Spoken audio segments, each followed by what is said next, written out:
नहीं मार दिए जाते हैं कि प्यार करने वाले मरते नहीं मार दिए जाते हैं। कोई कहता कि जला दो, कोई कहता दफना दो। दुनिया में एक भी ऐसा व्यक्ति नहीं है जो ये कहता हो कि दोनों बिछड़ा हुआ है मिला दो। कहता है नहीं ना, क्योंकि प्यार लिखो तो वो आधा, इश्क लिखो तो 100 आधा, मोहब्बत लिखो तो वो आधा, और प्रेम लिखो तो रो आधा। जब लिखने वाले इसे पूरा नहीं कर सके तो हम मोहब्बत करने वाले खाक पूरा करेंगे?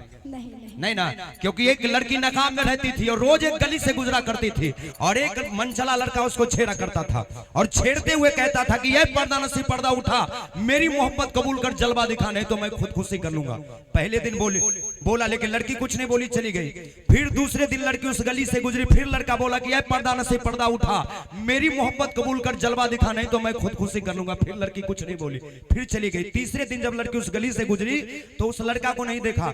बगल में खड़े एक चाचा थे, उससे पूछी कि चाचा वो लड़का कहाँ गया? लड़की बोली अरे वो, चाचा बोले अरे वो तो मर गया। लड़की उस लड़के के मजार पर जाकर बोली कि ऐ मेरे गुमनाम आशिक आई हूं तेरी मजार पर, कि ऐ मेरे गुमनाम आशिक आई हूं तेरी मजार पर, ले रुख से पर्दा हटा दिया तू जी भर के दीदार कर। तब कब्र से आवाज आई कि ऐ मेरे खुदा ये कैसा तेरा इंसाफ है, कि ऐ मेरे खुदा ये कैसा तेरा इंसाफ है कि आज मैं पर्दे में हूं और मेरा महबूब बेनकाब है।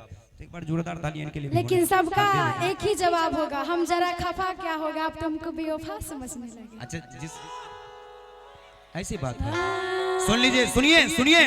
कहते हैं कि मोहब्बतों को सलीका सिखा दिया मैंने, कि मोहब्बतों को सलीका सिखा दिया मैंने, अरे बेवफा तेरे बगैर जी कर दिखा दिया मैंने। होता है ना। और सर के तरफ से ये 501 रुपए का आशीर्वाद है, पहले इसे रख लेते हैं, कल जाएंगे घर वाली देंगे, बहुत खुश हो जाएगी। सर आपका नाम भी बताएंगे, आइए। लेकिन इनके लिए मुझे एक स्पेशल गाना करना है। से प्यार कैलू दोसरा से शादिया, निमन जिंदगी के काके बर्बादिया।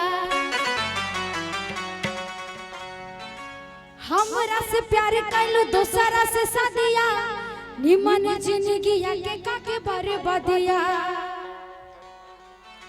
हमरा से प्यार कैलू दोसरा से शादिया, निमन जिंदगी के काके बर्बादिया। चलल ससुरवा तू देही के दरा दिया, पियावा के संगे चलावल भेवदिया। केहू तहरा